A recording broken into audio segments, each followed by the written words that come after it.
It's under 1 week until Assassin's Creed Mirage launches, and I can't believe I'm saying that. Ladies and gentlemen, we have finally made it to the end zone. And the reason you need to watch this video before playing Assassin's Creed Mirage is because I'm going to be reflecting on everything we've heard about Mirage in the past, as well as new news. Now we're going to start off with the final bit of news. You will be able to use the Basim outfit from Assassin's Creed Valhalla in Assassin's Creed Mirage if you have enough Ubisoft Connect points to unlock it on day one. So Ubisoft are offering this as a Ubisoft Connect rewards, just in the same way that they've always given in-game rewards when it was Uplay and now it being Ubisoft Connect. So if you've got enough points, you can unlock it the day the game comes out and you can run around the city of Baghdad in the outfit. Now the main theme or topic of this video, if you will, is going to be a very humble and profound reflection on how far we've come since the reveal of Assassin's Creed Mirage up until now. We received loads of leaks and rumors throughout this year, and I want to take a look back at those things and think, okay, did these leaks and rumors have any water to them? Now we've seen gameplay, were they true? As well as that, I want to give my predictions on how I think the game is going to go. Now, I did this on a stream about 6 months ago, but I think it's only fair that I do it again a week before release, and now after seeing a lot more gameplay. And I've also got a nice surprise in there for all of you long-time viewers that have stuck around with me, well,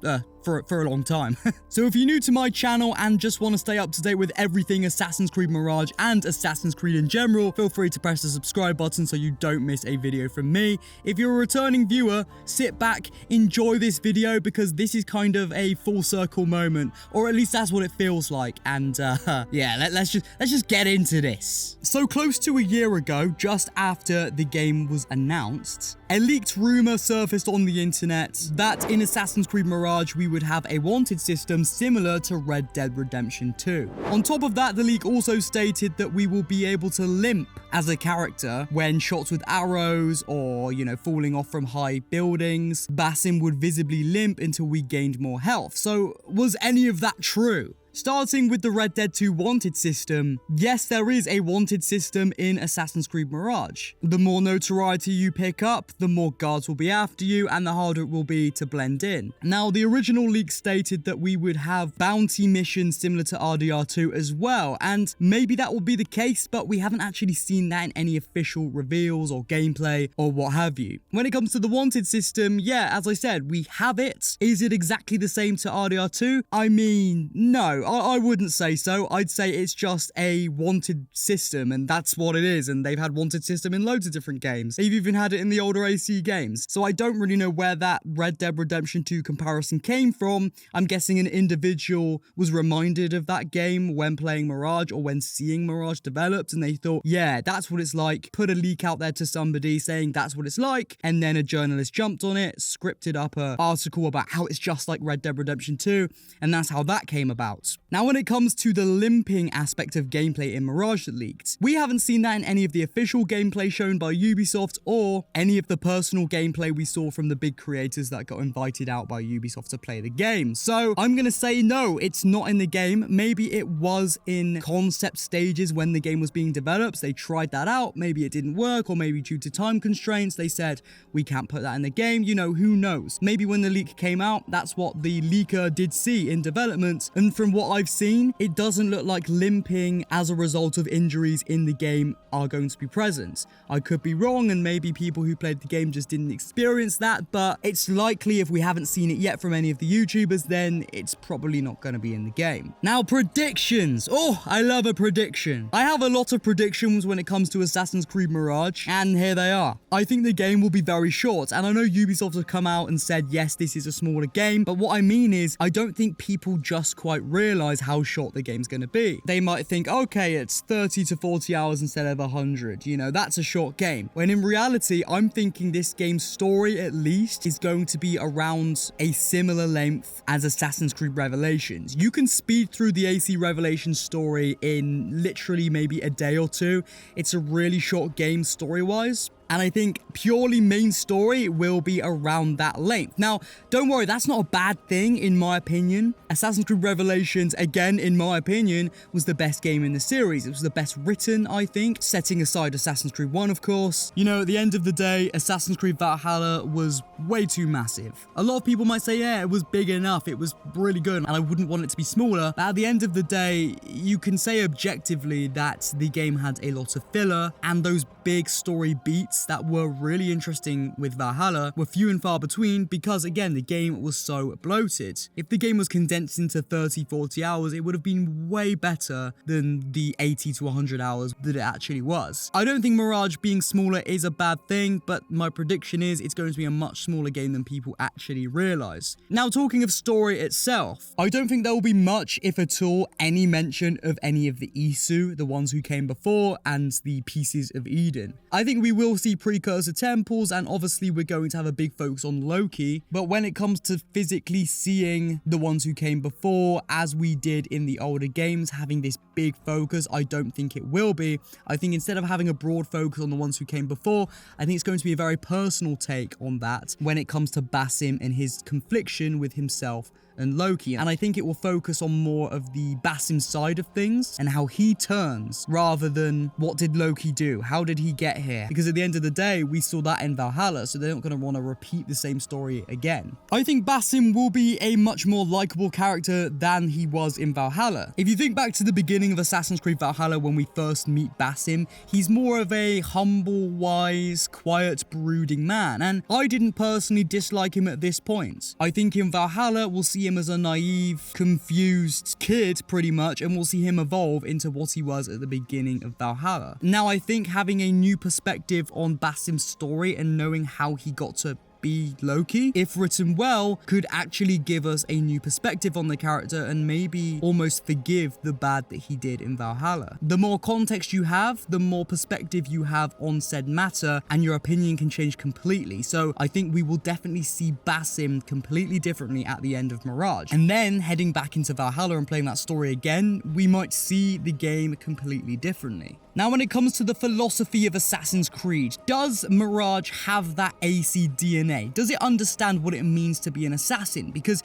that's what the game series was built off of. It was about the assassins and why they fight the fight they do, what they believe, this confliction of freedom versus control. But it wasn't just as clear-cut as freedom versus control, it was what those things merited, what they meant. That was at least what Assassin's Creed 1's story was all about. Then Assassin's Creed 2 Brotherhood and Revelations did focus on that stuff less and focus more on the action-adventure side of things, but it still understood that AC DNA. The further along we got in the series, the closer we got to completely forgetting that. So my question or my prediction is, I think Assassin's Creed Mirage will have an understanding of the AC DNA. They will understand the tenets of the creed. They will understand what they really mean, or more importantly, they'll understand that things can be ambiguous, and the story and writing should focus on the facts that everything is ambiguous and encourage the player to question these things themselves. And good writing and good story focused on doing so can make out to be a really interesting game. I don't think the philosophy in the writing of the game will be on the level of AC1, but I do think it will be a major step up from anything we've had in the last 10 years, I'd say, really. Now, my next prediction is a bit of a weird one, but I kind of want to throw it out there. I think the game will not have as many bugs as Valhalla. It's a smaller, more condensed game, so I think it's probably easier to iron out bugs before the game releases. I don't know, that's based off of pure conjecture,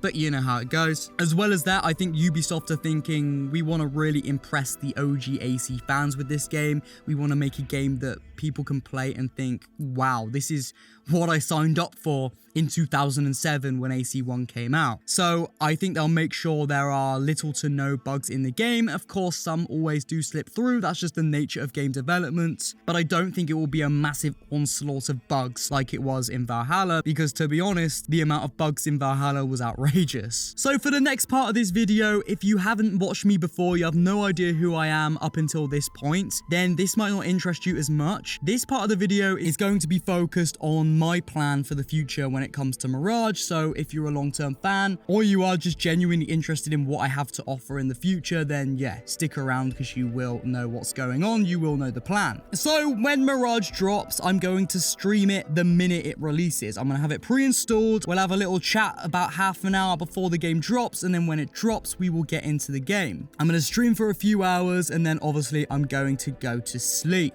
Now I've got this whole release day booked off of work, so I'm spending the whole day playing the game. No, I'm not going to stream all day because I want to take my time with the game. I want to make notes. I want to have clear ideas of what I want to do when it comes to videos on the game. So the one stream for a few hours is what I'll do for Mirage, and then I'll probably do a few streams on side content here and there when I feel like it. I want to make guides on Assassin's Creed Mirage. I want to find out where a certain piece of armor is, where this outfit is, where this weapon is, and how to get it, and I want to make videos showing people how they can do that. On top of that, I want to make a first impressions video, where after a few hours of playing, I want to give my opinion on how I think the game is. Do I think it has lived up to expectations, etc. And all the while, I'm going to be working on a big review for the game that I'll release a few weeks after release or whenever I finish the game. And in the midst of all of that stuff, I will be dropping Assassin's Creed Mirage shorts, where I show how to do things like guides, or I talk about the lore of the game, the characters, or just gameplay features. I will do all that stuff in the form of shorts as well, on top of all the stuff I'm already doing. So that's the plan, and I'm sure I'll get more ideas as I play the game, and I basically just want to get as much content out as I can to you guys. So yeah, that's the plan. Now, this is for the real dedicated people that have watched me for this past year or 6 months or however long you guys have been watching. I just want to reflect personally. It's been a long time, or at least it feels to me like it's been a long time. Like, in a way, the waiting and the hoping and the praying and the speculating and making all the videos about Mirage and discussing and building up the community, that has felt like it's been ages. I mean, it's been over a year. At the same time, it feels like it's flown by. It feels like, you know, I only started this channel yesterday and stuff like that. So I just want to take a bit of time to appreciate you guys that have viewed me, commented on my videos, and got to know me, and I've got to know you. You know, I just want to appreciate you guys because I am at 10,000 subscribers now, which is actually fucking crazy. You know, I didn't think I'd get there this quickly, and I mean, here's to the future. You know, let's double it, let's triple it. Let's do that. And I want you guys to be proud as well, because it is not just on me, it's on you guys for supporting, giving me ideas. A lot of you guys DM me on Instagram and we have conversations going about what videos to do, what news to cover, Mirage in general, you know. So it's a community, it really is, and I really appreciate that. And I've had a really good time getting to know you guys, and this journey towards Mirage that we've all been sharing, it's just been so fun. There's been highs, there's been lows, but I think overall it's been mostly a high, and I've thoroughly enjoyed myself. And the game hasn't even come out yet, so yeah. I just want to thank you guys, and I also wanted to list a few names of you viewers that I've noticed in the comments for this last year. Now, if you're not on this list, don't get offended. I'm just doing a quick shout out and thank you to these guys. These guys are the people I've noticed in the comments mostly throughout this entire year. These are the faces that I see returning to streams every week. These are the faces always in the comments of the shorts, the longer videos. And I think they do deserve a thank you because they've helped me with content by giving me ideas and stuff like that. So if you're on screen right now, feel proud of yourself because you really did this. You really made this shit happen, and you are a real one. When I first made this channel, I was like, yeah, you know, I might get 100, 200 views here and there, but it's not about making the views the money or anything like that. I just had thoughts and I wanted to put them out there because I was saying them to myself in my head. I was talking them out loud to myself because I'm a massive fucking weirdo. And I thought, if I'm going to say it out loud to myself, why don't I just hold a microphone in front of my face, put some gameplay over that and put it on YouTube? Because I feel like what I've got to say is interesting at the very least. So I did that. It worked out. So yeah, I've literally had dreams where I've been trying to play Assassin's Creed Mirage, but I can't get the disc in the bloody PS5. Or I'm loading up the game, but it's all buggy and it doesn't work. Or I've literally had dreams where I'm in the game and I'm running around, but it's all a bit off and it doesn't, because I haven't been able to play the game. You know, it's just like when you really need to go to the bathroom while you're asleep and you end up dreaming that you're trying to get into a bathroom, but you can't. It's one of those. When I say the struggle of waiting has been real, the struggle of waiting has been unreal. So it's gonna be so crazy to actually play this game with all of you guys the day it comes out. You know, we're all gonna be there. This is something we've all been waiting for as a community, and we're all gonna come together and just hopefully have a good time. Yeah. Within a week now. Within 6 days, almost 5 days until we get the game. I wish you guys all the most fun playing the game. I hope you guys enjoy it as much as I enjoy it, and I hope I enjoy it as much as you guys will enjoy it. We'll have to see. I'll be giving my thoughts. You guys can give me your thoughts, and let's go. This is literally the beginning. This is the beginning of the YouTube journey. So, exciting times. Alright guys, I love you. Made it far on something, guys. I will see you soon. Goodbye. Bye. Goodbye.